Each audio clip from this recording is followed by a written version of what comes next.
third parenting class that we're doing in this all-church format. And I know this is a third week, I think most of you have been here before, but just a reminder that one of the reasons that we're doing this as an all-church thing rather than just like an English parenting class or a Mandarin parenting class is because, and this is actually something that we talked a bit about in our English congregation this morning, is that the different cultures in our church have a lot that we can offer to each other, even when it comes to parenting. And so those of you who are parenting from more of a Mandarin Chinese background will have some things that folks like myself that are parenting from an English American background can really benefit from. And so this is a real good opportunity for us to kind of intermingle a little bit, get to know each other, and to be able to share some of our experiences with each other, and because every single one of us has joys and frustrations in parenting.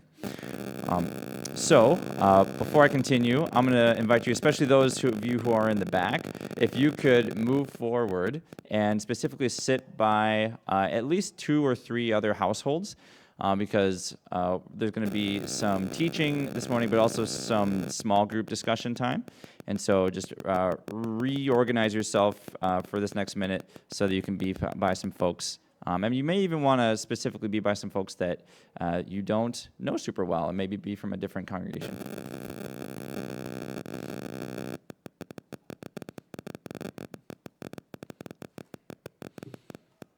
All right, great. And another reminder, if you do need some help understanding some of the English that Ivan's talking about, 'cause it's going to be a little technical at times again, there is certainly the notes in Chinese that might help.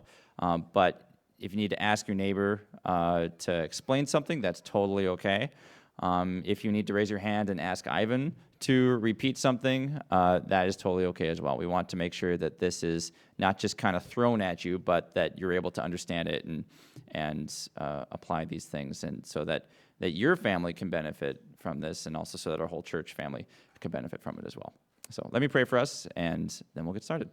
Thank you, Lord, for these parents, for the children that you've entrusted to us. Thank you that you love them so much more than we ever could. And God, as we spend some time learning about the ways in which you've made our bodies, and specifically our children's minds and bodies, to be able to understand and grow, I pray that you'll help us to know how best we can help disciple our kids. And thank you so much for other adults in our kids' lives too that help them as well. And so I pray that our whole church will be able to benefit from knowing more about how much you love the kids here and how we can help them to grow as you want them to grow. In Christ's name, amen. All right, I'm going to hand it over to Ivan.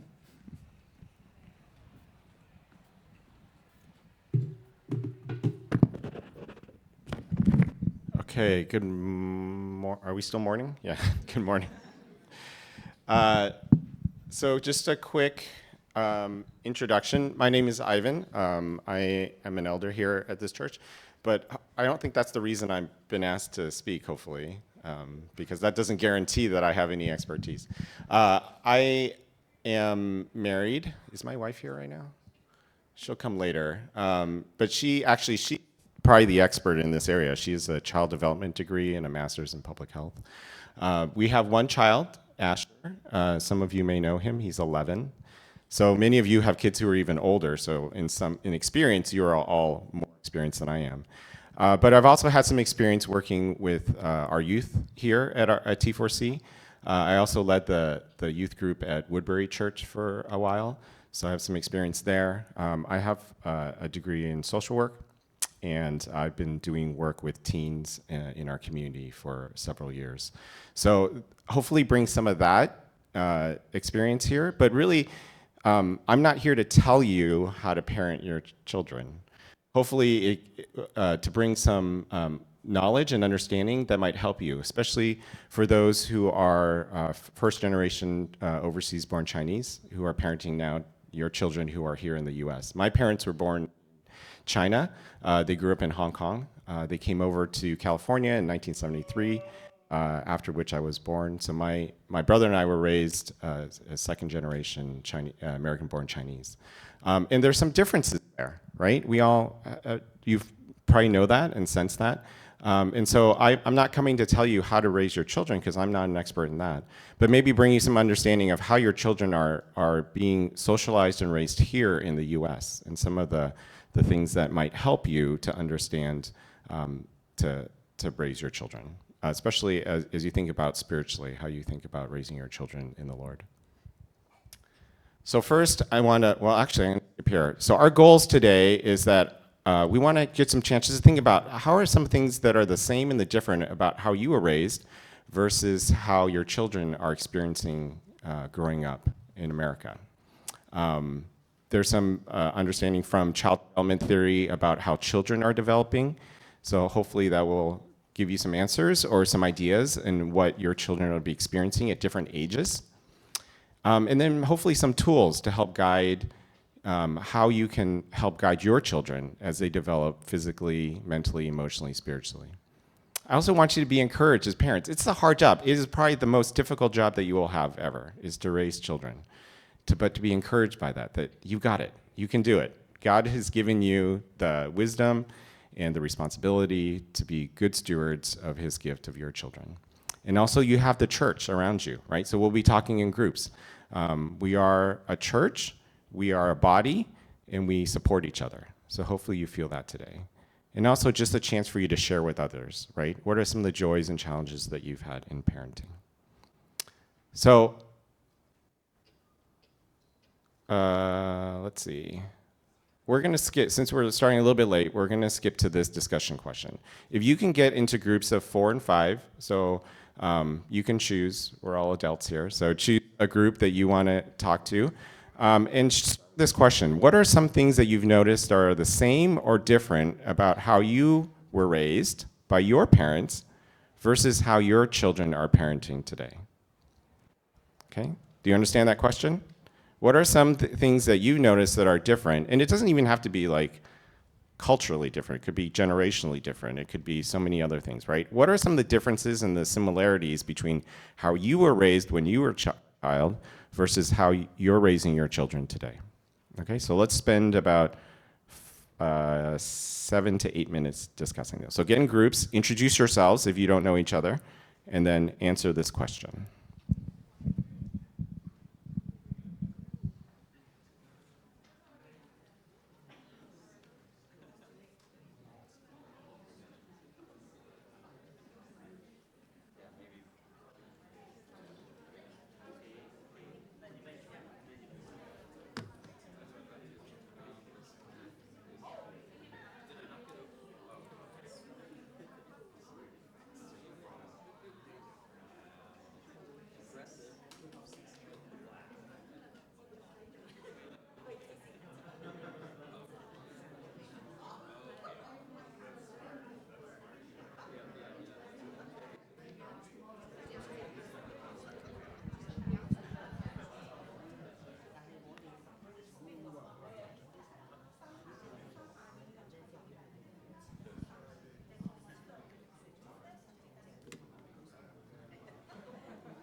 Okay, let's start wrapping up.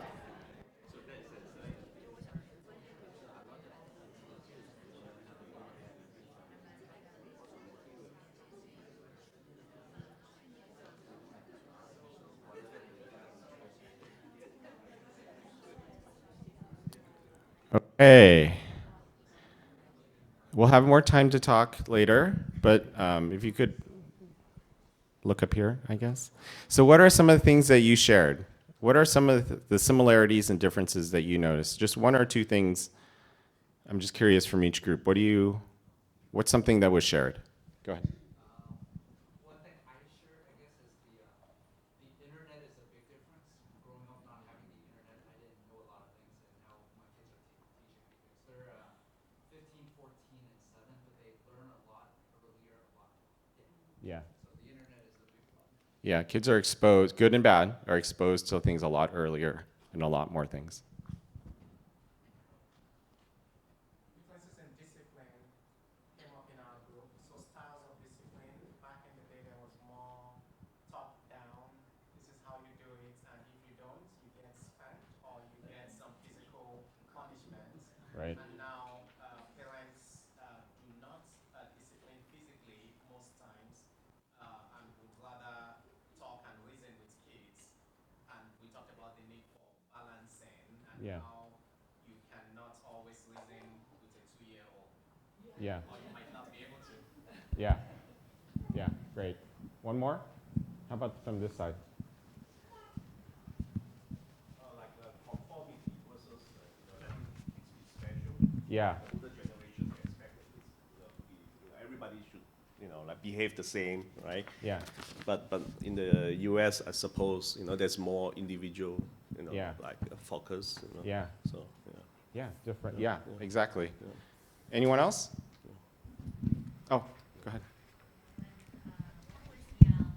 With my parents, they were super busy, but they also want me to listen to them all the time. Yeah. And my girl is 8.5, and she's independent, but she really want her have more autonomy. And also, I think she's much more brave than me because she always let me hear her voice. Yeah.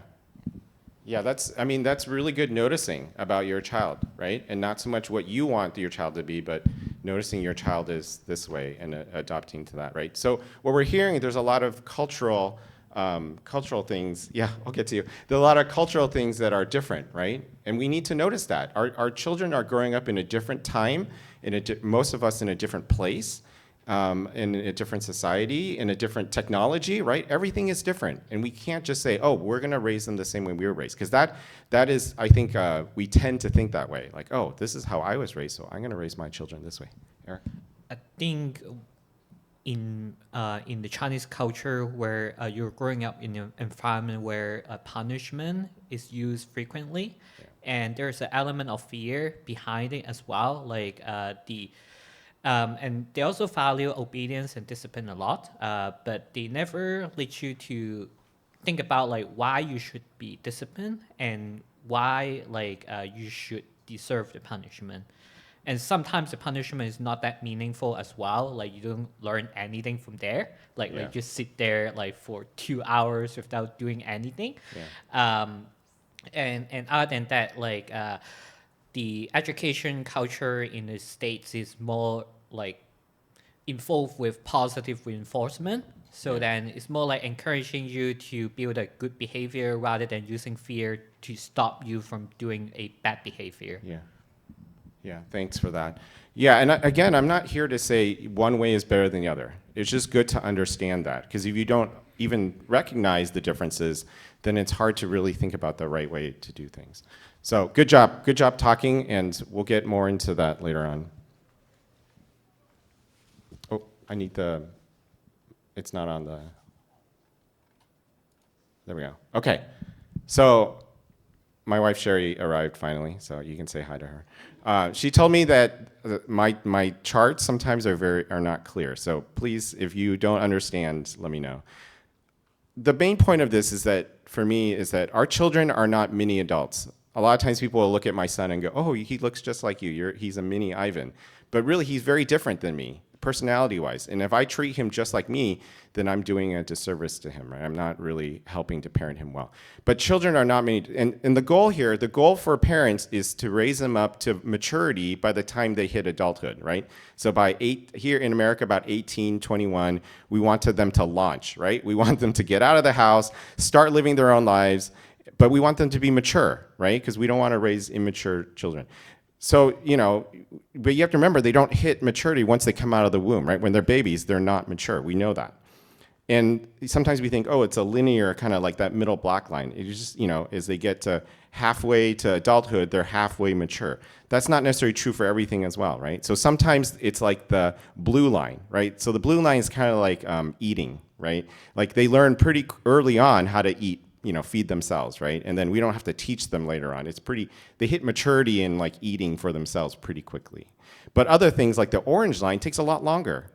So like how to think of other people, usually that takes a long time to think about and learn.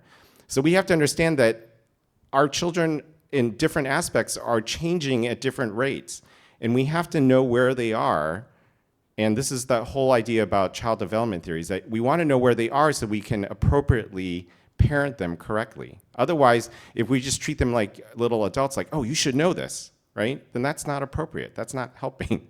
We need to know where they are, and they develop differently on different aspects, okay? So if you take one thing away from this talk, this is it, right? But we'll get into some of the theory to explain some of the detail. Any questions about this? If it's unclear, that's fine. Just raise your hand and I'll talk more about it, okay? Oh, go ahead. So just to be clear, the blue and red line are just examples of the way the kids are different. Right. Yeah, there's different ways of developing. Some things, easy. We tell them once, they get it. Some things, we'll have to tell them a long time, or some things they can't even begin to understand until they're older. Okay? So this is the Clover model. Again, this comes out of Harvard Medical School. It's one way to understand child development. I'm not saying it's perfect. I'm not saying your child will deal with this. If there's another thing that you hear from me telling you today is that every child is different. Every child is different. And every child changes as they get older. So it's really hard because they might be one way at age 2 and then a whole different way at age 6. But so you, as parents, are the ones that are the experts. You see your children all the time, right? You share some genetic code, but also you are raising them, and so you know that you see them all the time. So you're the best judge of how they're developing. So take everything I say and understanding that it might be different for you. Okay, so I don't want you to go look at this and say, oh, my child is off because it doesn't connect to this, okay? So you know better. So there's 4 different development processes that young people go through, okay? And it starts with active engagement, the green, assertiveness, belonging, and reflection. So let me just define those really quickly. Active engagement is like body movement things, okay? So learning how to walk, for example, right? So it starts earlier on, learning how to walk, learning how to eat, learning how to be coordinated, all the things of physical nature, right? We know that kids learn that first as they're young, because they come out, they can't even walk, they can't even sit up, okay? So all these things are active engagement, physical movement. The second one is assertiveness. And so like being able to do things on their own, right? You hear that a lot with slightly older children, preschoolers. Let me do it.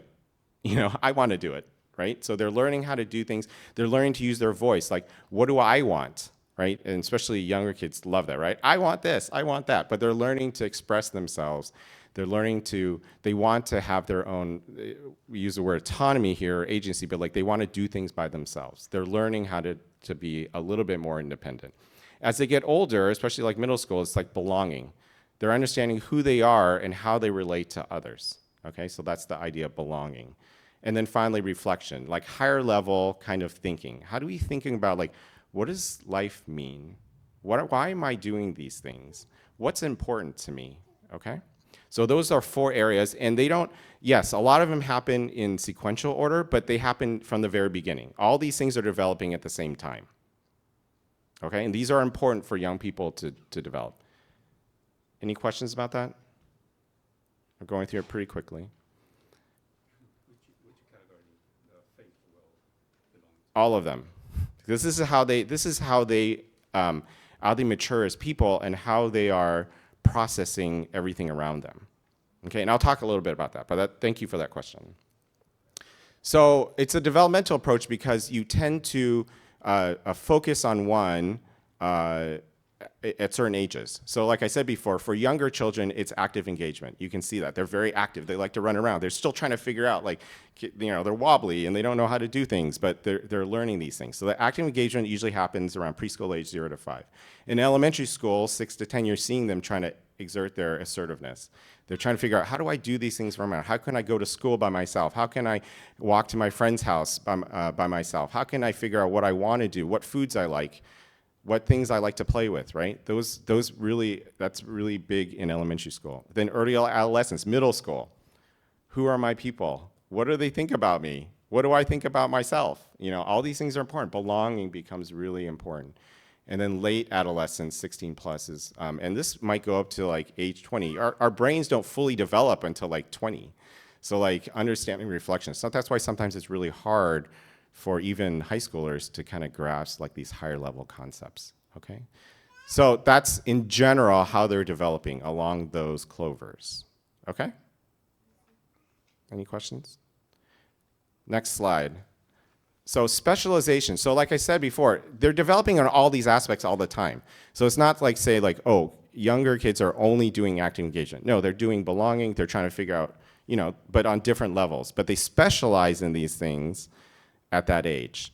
So you want to think about it like they're learning assertiveness with active engagement. They're learning belonging with active engagement. They're doing reflection with active engagement.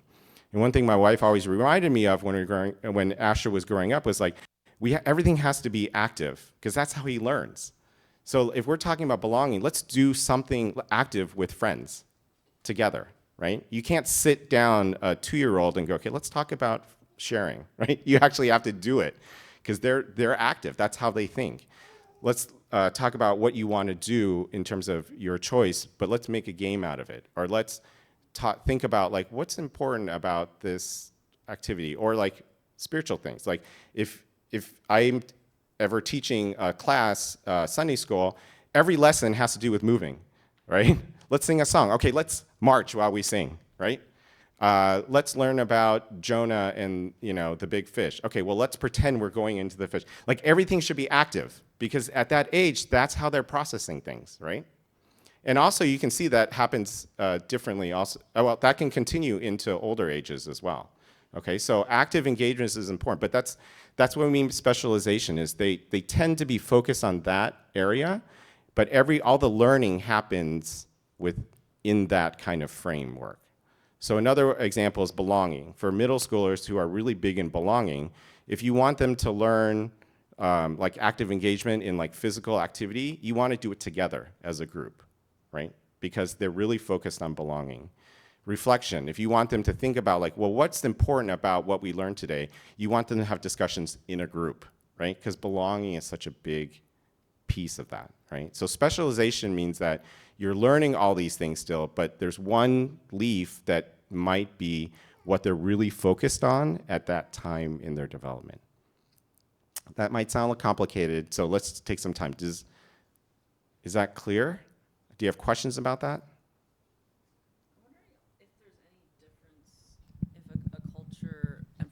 If there's any difference in a child's development if a culture emphasizes like individual or assertiveness or versus like communal, more of a Yeah. So an example of that, like in Asian culture, we tend to be more collectivist, right? Communal, right? We do things together. In American Western culture, it's more individual, right? So assertiveness especially. Assertiveness at school, they're going to be taught, well, what do you want? What's your decision, right? But at home, a lot of times it's like, what do we all want? Like, what does the family want? What's good for the family? What's good for our church, right? So that's an area where you need to understand what they're learning at school is going to be slightly different than maybe how you're practicing at home. And you have to help your children understand that, right? Because they're going to be, wait a minute, at home, we think about what we all want. But at school, they only ask me what I want. Like, how does that, so it's helpful to help your child understand that and that they might be dealing with some things that are different, okay? Not wrong or right, just different, but they might need help navigating through that.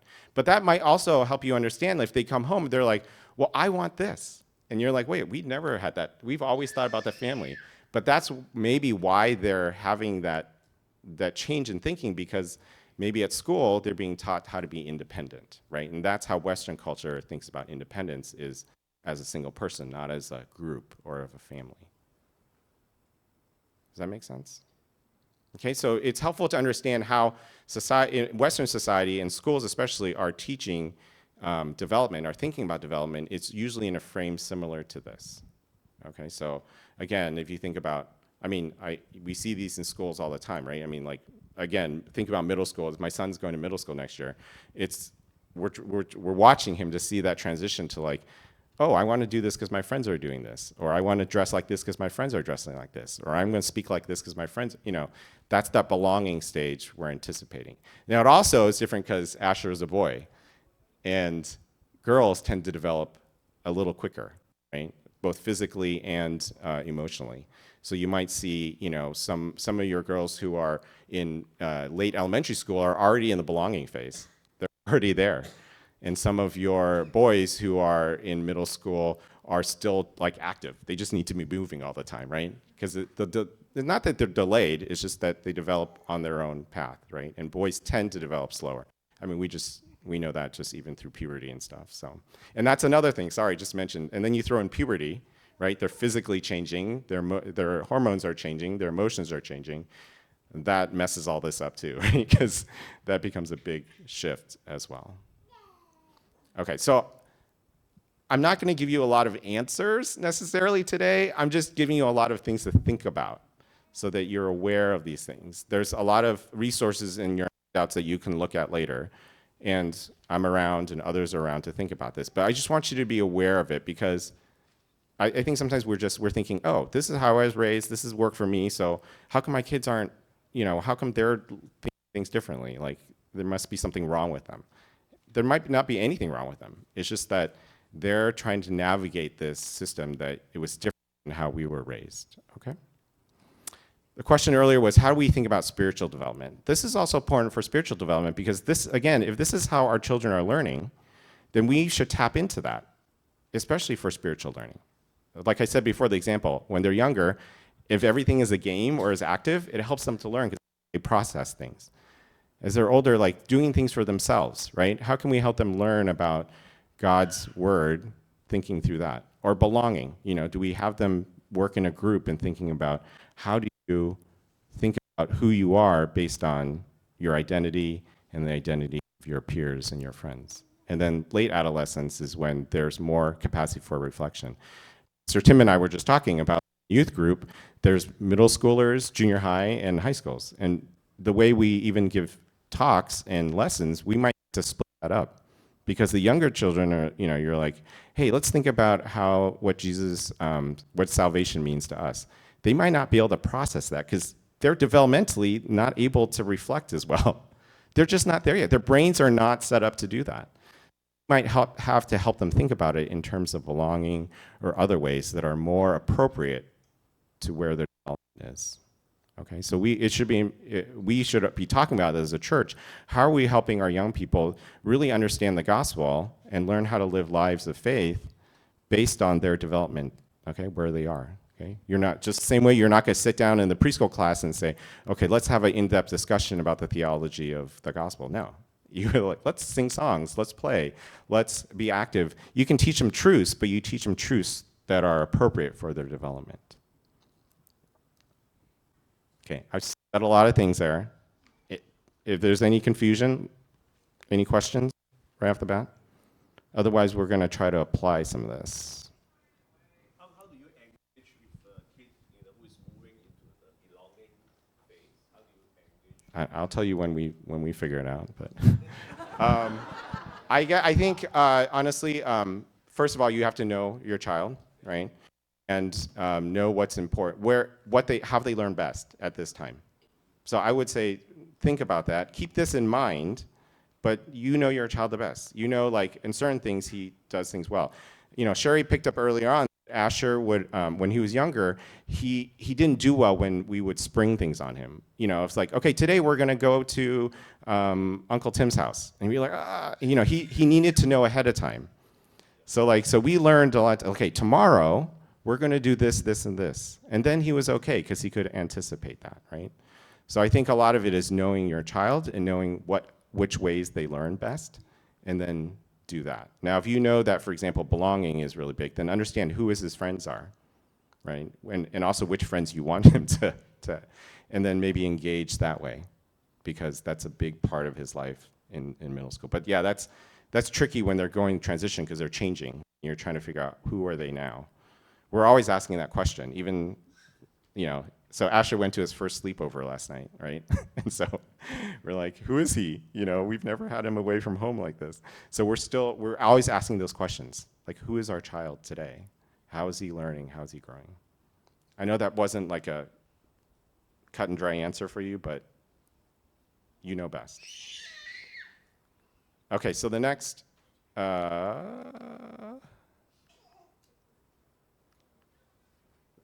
not working. Okay, discussion questions. So I want you to go into your groups again, think about your own child or children. Where are they on that model? You know, there's your handouts, so think about where are your children on the model? And again, just don't look at the age and go, they have to be there, okay? You know your child the best. Where have you seen, and give examples of that. How have you seen your child match some of that? Then just, I mean, to be honest with you, ask like, is this model helpful or not? Again, I'm not here to tell you you have to use it or this solve all your problems, but let's think about whether this is helpful or not and answer those questions, okay? Thanks. We'll take about 10 minutes.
Okay, we're going to wrap it up in 1 minute, less than a minute.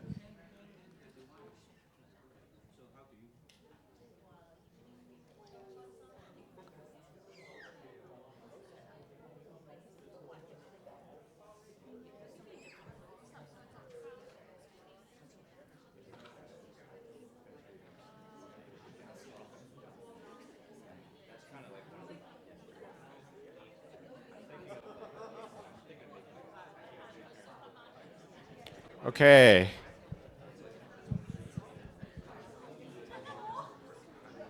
So as you were talking, what are some examples you've seen in your own children?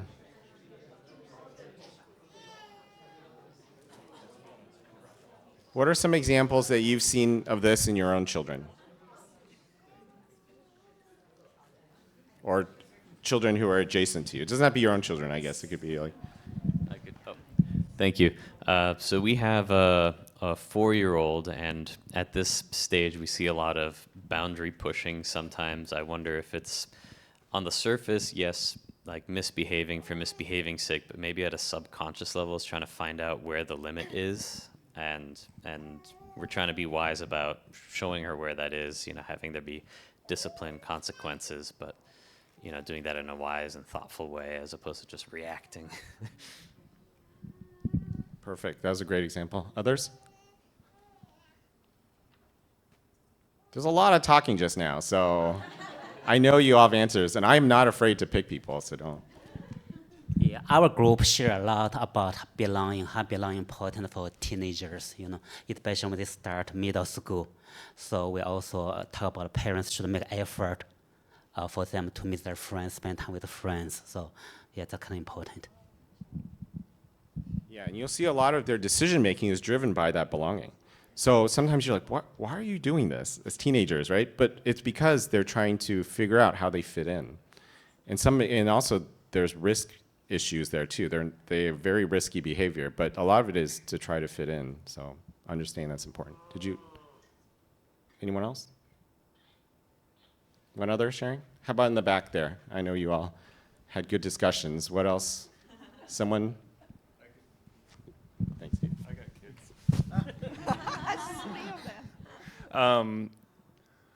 There were a few different points that I could relate to our family.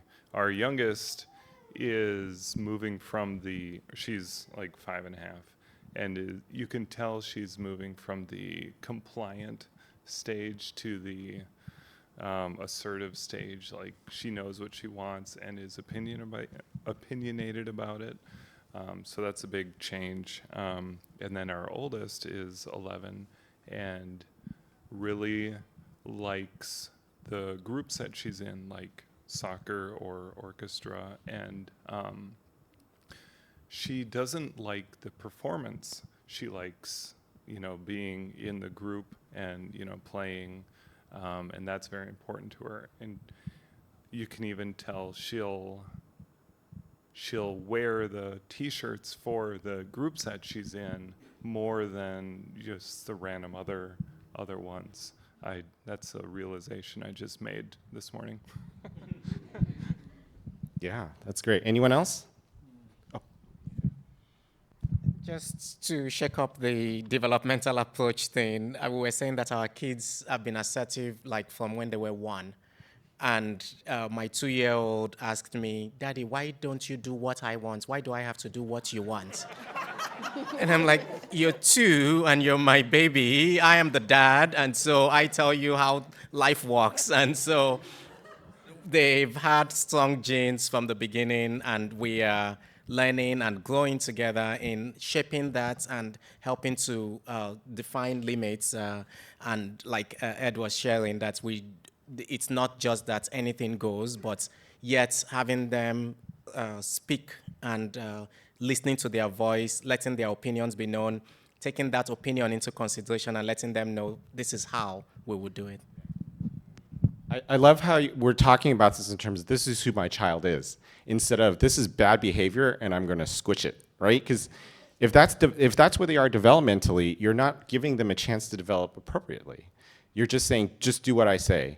And then what happens when they're 18 and leave the house? They have no idea how to be assertive in appropriate ways, right? So this is so great to hear because you're seeing your children for who they are. You're seeing that they're not mini adults, that they're growing and learning, and you're giving them the appropriate boundaries in order to explore and to grow.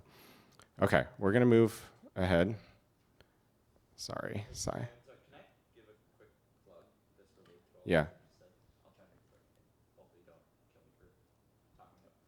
But Go back one. like when we talk about the belonging thing, this is one of the like something I see as a youth pastor, as Frank was saying, that the middle schoolers they innately need to belong, and what I see relating it to faith with this.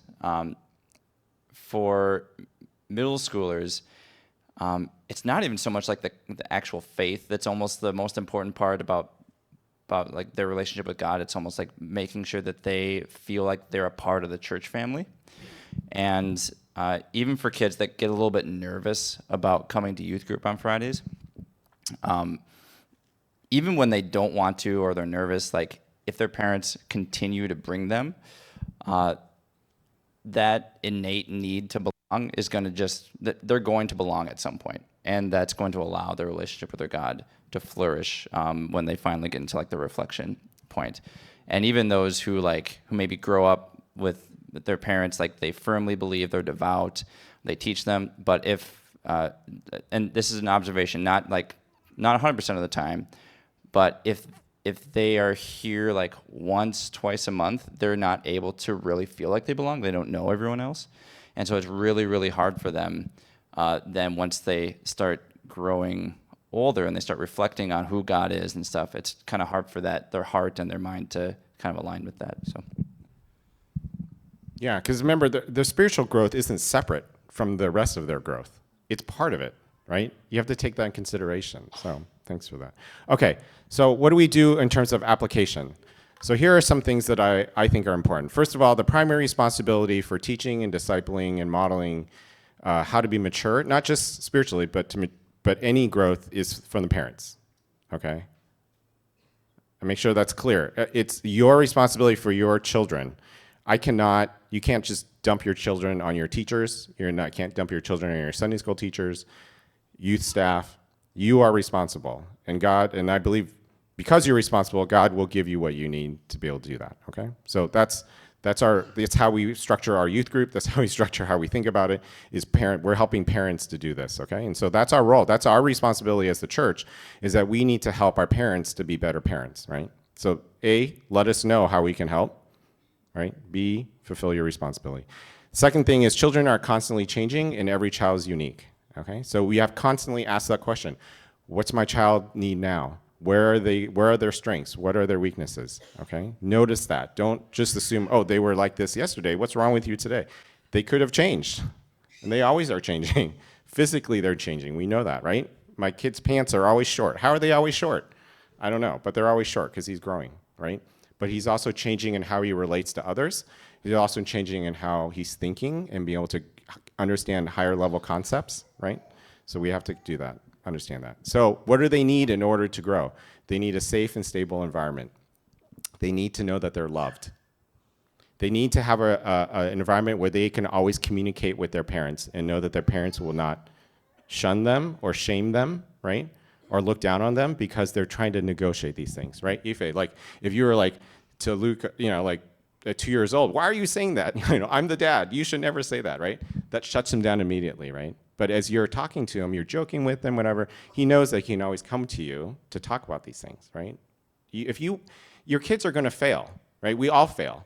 But you'd rather have them fail while they're still at home than when they're out on their own, right? You want them to fail when they're at home because that's when you can learn and talk about it. But they will not want to fail if they are afraid of you or if they feel like they can't fail, they have to be perfect, right? You can't stop that. That's how we grow, is we fail. But what's important is that relationship, that communication with your children has to be key. They have to feel safe and stable in their relationship with you, okay? So that's the environment, okay? It's also important, as we talked about, they need to have clear boundaries. They are children. They don't always know where to go. So you need to tell them, this is the boundary. Don't go beyond that. And you can explain to them. They understand. We do that because we're trying to help you grow. We want you to be safe.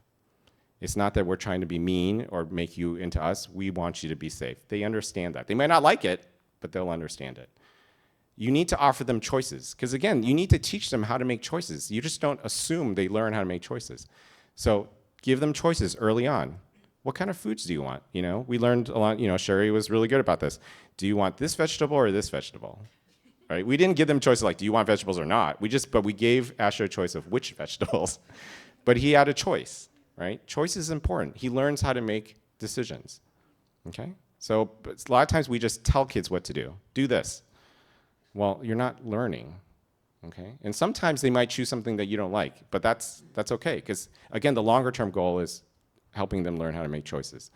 And finally, like I said, have a warm and trusting bond with parents, but also other caring adults. I think, Tim, you know, as you're talking to your parents, right, you were talking about having, is it 10 or I don't know how many caring adults in their life, 5 caring adults in their life. It helps them in their spiritual growth, right? But all kinds of growth.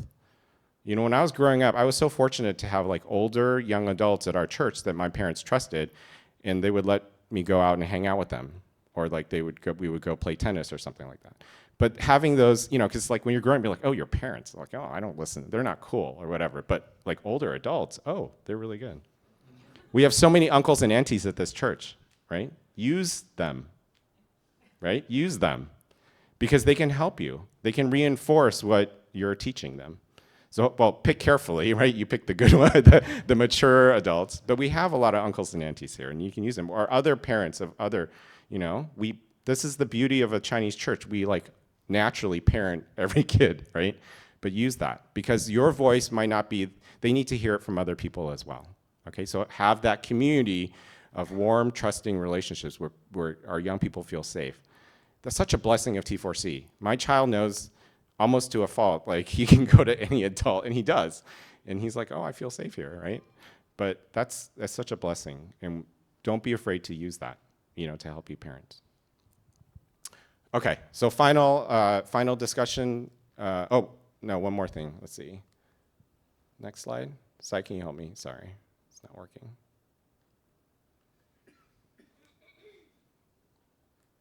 There we go. Okay, so Ephesians 6, 1-4. I won't go through all of this. A familiar verse for probably all of you about what Paul talks about in terms of family relationships. At the very end, fathers, do not provoke your children to anger by the way you treat them, right? Obviously, you know, in bad ways, don't like poke them or don't like yell at them. But the word provoke is this idea of don't irritate or agitate, right? And what happens when you irritate? It's like when you're rubbing two different things together. It's not smooth, right? In some ways, I think this verse talks about like, we know that your children are developing. They're not many adults. They're growing. They're changing all the time. If we don't accommodate that, if we parent in a way that we're like, oh, we're just going to, everyone, you know, do this, and we don't understand that, then we're provoking them. I think this is what this verse is talking about. We have to understand who our children are. We have to try at least to adapt to them as well. Okay, yes, we have to set boundaries. Yes, we have to be the adults and the parents in this relationship, but we also have to adapt our parenting to who they are. Otherwise, we are provoking them. We're making it hard. Like, again, if they can't understand how to process things because their just brain isn't developed, then we're not doing them any favors. We're like, how come you don't understand this, right? We're just making it harder for them. So I think we are living out what, you know, Paul's talking about here when we understand where they are developmentally and make it appropriate, make our parenting appropriate to where they are. Okay, finally, last set of discussions. You know, 10 minutes, you can figure out which ones, you can pick which ones you have, you want to ask each other and discuss. But what does this mean for how we parent our children? Would you parent differently according to, now that you know about this Clover model or development? Considering what we talked about today, how can our church best support you as parents, okay? So pick 1 or 2 questions in your group. The last 10 minutes we'll talk and then we'll close. Okay? Perfect, good.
Okay, why don't you wrap up your conversations?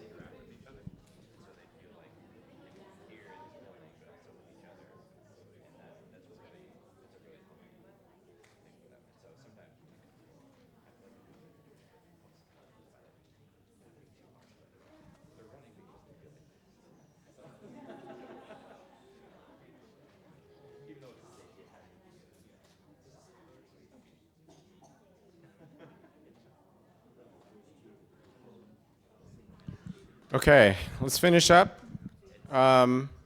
Anything anyone wants to share? What are some things that maybe aha moments of maybe try something different, or any suggestions for what our church can do to help support you as parents? Any sharing? Go ahead.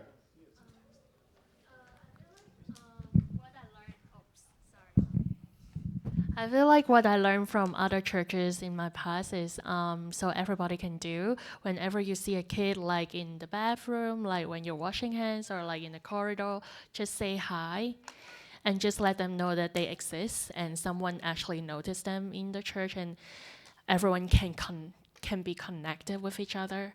So it's just simple hi, they will feel that means a lot to kids. Thank you.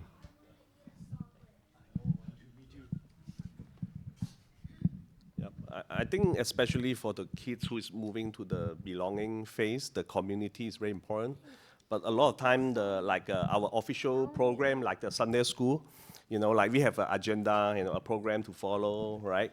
So that time may not be the most ideal time for them to, build a deeper relationship, right? I think maybe as a parent, ourselves, we have to, step out more to help the kids build a deeper relationship, because a lot of times, for example, right, the Cantonese congregation is smaller, right, and then the kids maybe he built like a deeper bond with the kids he normally hang out with, right? But there are other kids in the Sunday school that he doesn't have a chance to build a deeper relationship. So when we talk about how can our church best support us as a parents, or what we can do, I think both as a parent and as a church, I think if we have more opportunity to hang out outside of the formal programs, where everybody is expected to sit down and sing a song, right? Where they have time to talk and play, it would help. So yeah. Well, that's a great idea. Others?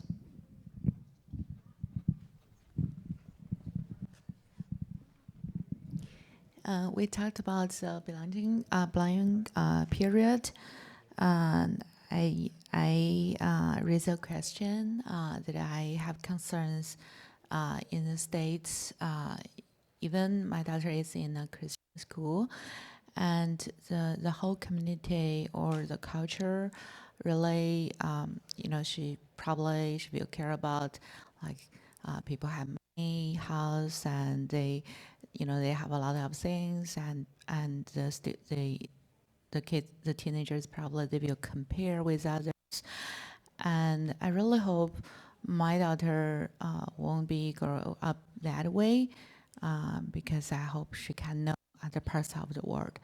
Like in China, we came from the house church and all the house church persecution, and my husband is a Chinese human rights activist detained in China, just released this morning after 5 years. And I really hope she can know, there are many things different in other parts of the world, not only the Minnesota bubble or the US bubble. Yeah. How old was your daughter? 8.5. 8.5, okay. Yeah, and thinking about appropriate ways to help her grow in that area. Yeah.